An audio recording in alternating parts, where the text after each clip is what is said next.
As we have seen in earlier modules, rules and regulations are required to protect people who are in a weak position. For instance, they could be small farmers in the clutch of unscrupulous moneylenders or workers in the unorganized sector. Rules and regulations are required even to protect the environment. Consumers also need to be protected through legislation and action that ensure them their rights. Individual consumers are often scattered and not united. This makes them easy targets for unscrupulous elements to exploit. Sellers usually refuse to take any liability for goods once they are sold and are out of their hands. They claim that the customer is accountable for the condition of the sold goods.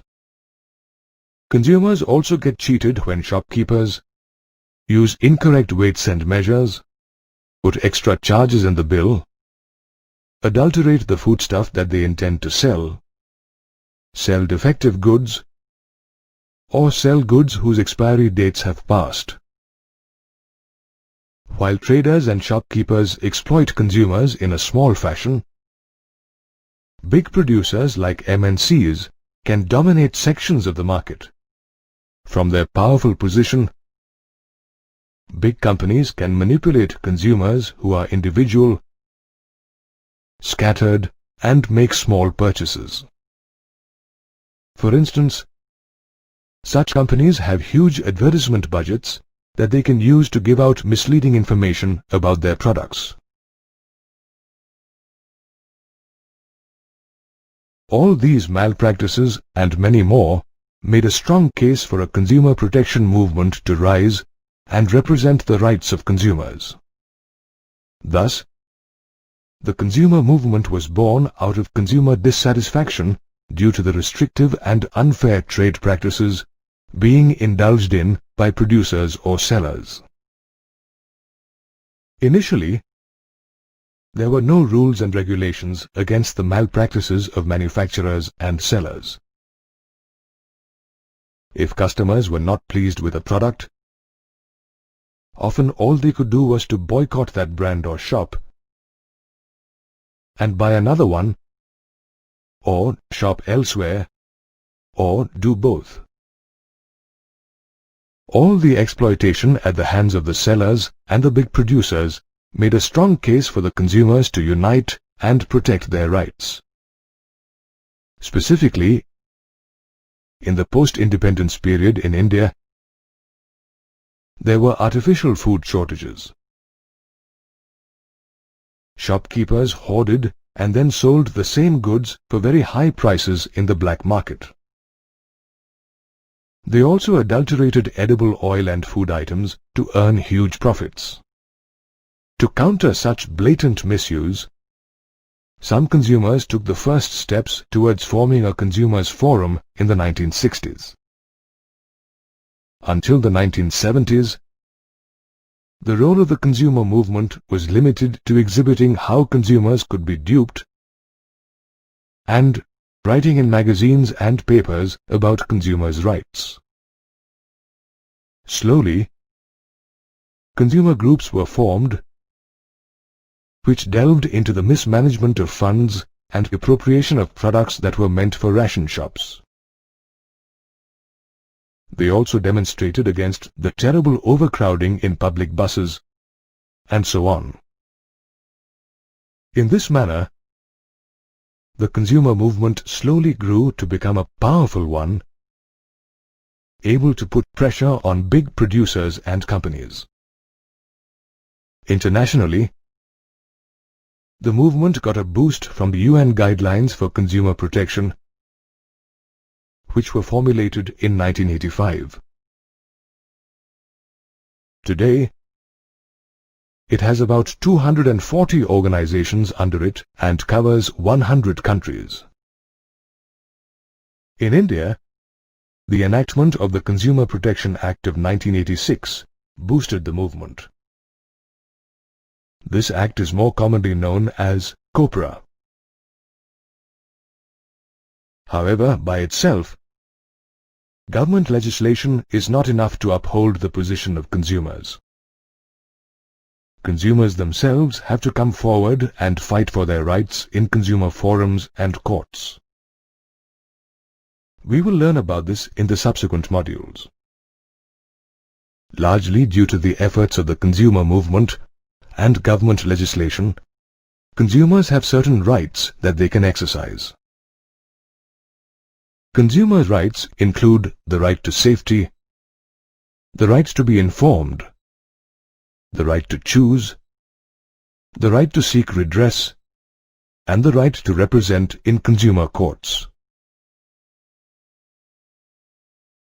When producers sell any goods or services, it is their responsibility to ensure their safety for the consumer. It is the right of the consumer to be offered only products that are safe. In case of any damage, the producer should compensate the consumer. Public and/or government intervention may also be required to ensure that producers maintain the required quality and adhere to safety regulations.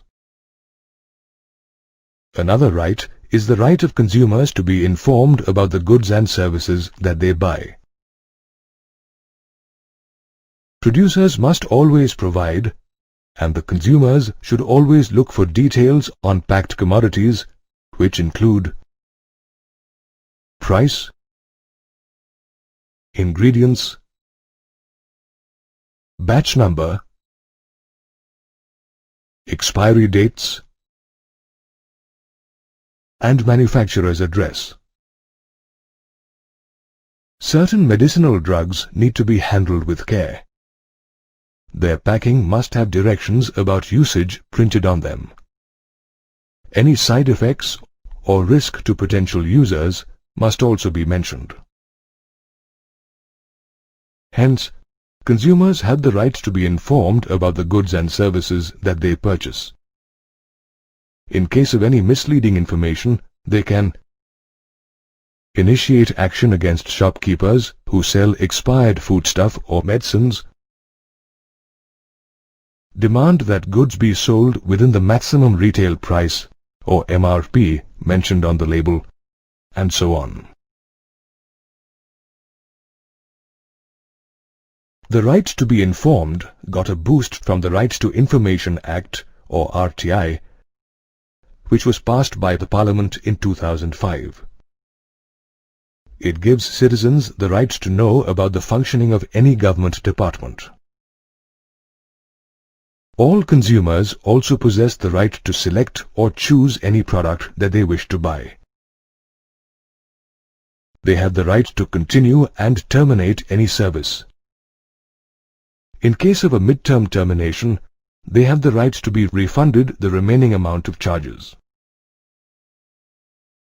Similarly, sellers cannot force consumers to buy any product that they do not wish to purchase. The next right concerns customers' right to redress or remedy any grievances against unfair trade practices and exploitation. In case the sellers of services or products dupe the customers have the right to seek redress and demand compensation for the wrong done to them. While seeking any redress, the consumers have the right to represent in consumer courts. In case they require any help, there are numerous consumer forums and councils. These voluntary bodies can either help consumers to file the case or to fight the case for them in consumer courts. The government provides financial support to the forums and consumer protection councils as they help to create and spread awareness among consumers. Resident welfare associations also guide their members about how to file cases in consumer courts. In 1986, the government passed the Consumer Protection Act, or COPRA, which ensures that consumers have the right to represent in consumer courts. COPRA establishes a three-tier quasi-judicial consumer court structure as shown. Consumers can progress from the district level to the state and then the national court in case they are not satisfied with the verdict of the lower court. In this manner, consumers can avail themselves of a number of rights to protect their interests. However, they need to be aware of these rights and be well informed. As consumers, we need to be aware of what choices are available to us. We should make informed choices about the products and services that we avail of. This awareness should include our rights as consumers, as well as the actions that we can take and the choices that we can make. In other words, we need to become well-informed consumers. After the Consumer Protection Act was enacted in 1986, independent departments of consumer affairs were formed in the central and state governments. The departments regularly put out advertisements in newspapers and magazines and on television to make consumers conscious of their rights. There are also several agencies like BIS, Hallmark, and Agmark to test the quality of various products sold in the market.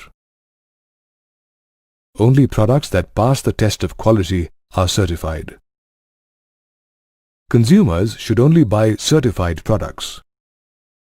As consumers, we should also be aware that for products that are crucial from a health or safety angle, certification is mandatory or compulsory.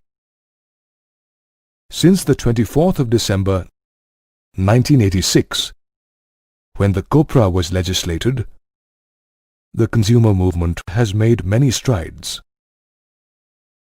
To mark this event, we celebrate the 24th of December as National Consumer Day. India has a system where consumers can get representation in consumer courts. There are over 700 consumer groups in the country to represent the views of customers. However, are we consumers as aware of our rights as we ought to be? Is the consumer movement as strong as it can be? Unfortunately, only about 30-odd consumer groups out of the 700 work efficiently. The process of redress might also be difficult as consumers do not often take cash memos, and hence it is very difficult to prove anything conclusively against the wrongdoings of shopkeepers. The laws relating to compensation are often vague and their enforcement is weak. Shopkeepers often ignore the rules that regulate the markets. It is almost 23 years since the COPRA was passed, but the results regarding consumer awareness are mixed and progress is slow. Still, there is some progress as more and more consumers become aware of their rights. It is this consumer awareness that will take the consumer movement forward.